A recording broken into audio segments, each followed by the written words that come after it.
राज्य की उत्पत्ति एवं प्रकृति से संबंधित मनु, शुक्र और कौटिल्य का तुलनात्मक तालिका के रूप में हम अध्ययन कर सकते हैं।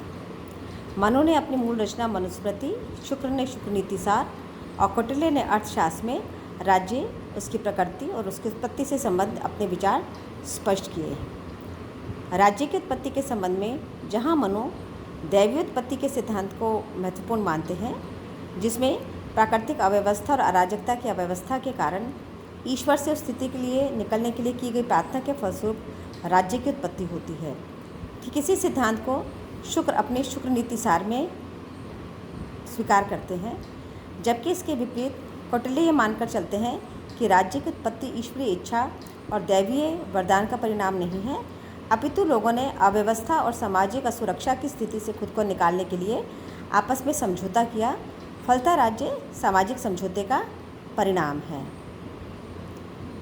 मनु के अनुसार ईश्वरीय राज्य की अवधारणा इस बात से स्पष्ट होती है कि राजा जो ईश्वर का प्रतिनिधि है, जो राज्य का संरक्षक है, राज्य का प्रजापालक है, वो 8 दैवीय गुणों से युक्त एक ऐसा व्यक्तित्व होगा जो धर्म की रक्षा करेगा। अर्थात धर्म की रक्षा के लिए राजा का होना आवश्यक है, जो दैवीय उत्पत्ति के सिद्धांत को अभिव्यक्त करता है। ठीक इसी प्रकार शुक्र भी ईश्वर प्रतिनिधि के रूप में राजा के अस्तित्व को और उसकी भूमिका को स्वीकार करते हैं। लेकिन इसके विपरीत कौटिल्य का मानना है कि राजा जनता का प्रतिनिधि होता है, तो मूल रूप से प्राथमिक रूप से वो ईश्वर के प्रति उत्तरदायी न होकर अपने दायित्वों, अपने कार्यों और धर्म की रक्षा के लिए जनता के प्रति उत्तरदायी होता है। जहाँ मनु और शुक्र में यह अधिकार नहीं है कि जनता राजा को या प्रजा राजा को हटा सकती है, वहीं कौटिल्य में यदि राजा अपने कार्य को भलीभांति नहीं करता है या उसका दायित्वों का पालन निर्वाह नहीं करता है, तो जनता को यह अधिकार है, प्रजा को यह अधिकार है कि वे उससे अधिक योग्य और प्रजापालक राजा का चुनाव कर सकती है। दूसरे शब्दों में, जहाँ मनु राजतंत्र की बात कर रहे हैं, जहाँ शुक्र राजतंत्र की बात कर रहे हैं, वहाँ कौटिल्य अर्थशास्त्र में गणतंत्र की बात कर रहे हैं। यहाँ राजा प्रतिनिधि है ईश्वर का, यहाँ राजा प्रतिनिधि है प्रजा का, जनता का। जहाँ तक राज्य की प्रकृति के संबंध में तीनों के तुलनात्मक विश्लेषण की बात है, तीनों ही सप्तांग सिद्धांत को महत्वपूर्ण मानते हैं। 7 अंगों से निर्मित परस्पर अन्याश्रित संबंध का विवेचन करते हुए मनु ने ये माना ये 7 अंग महत्वपूर्ण हैं राज्य की प्रकृति का निर्धारण करने के लिए। इन 7 अंगों के बीच में सावयव प्रकृति का संबंध बताया, अर्थात एक ऑर्गेनिक यूनिटी के रूप में राज्य काम करता है।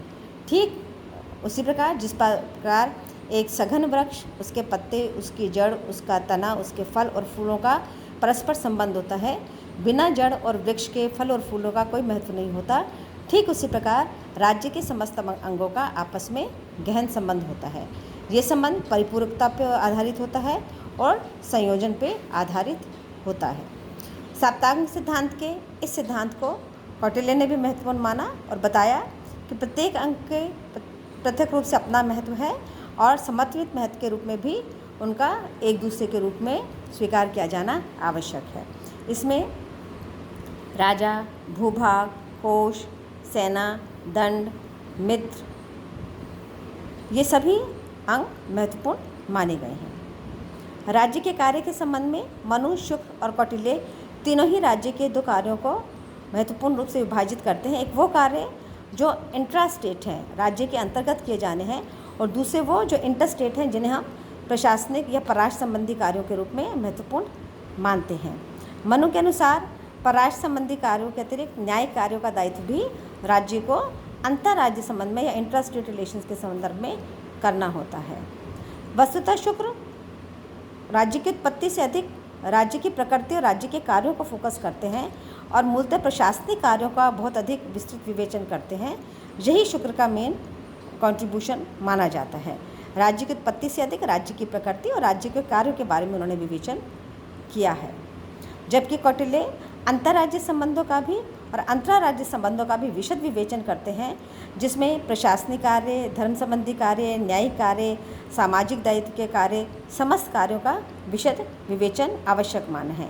वहीं परराष्ट्र संबंधी कार्यों में उन्होंने 3 मूलभूत सिद्धांत माने हैं, जिसमें पहला सिद्धांत 4 उपाय का है, दूसरा षाड्गुण्य नीति का है और तीसरा मंडल सिद्धांत का है।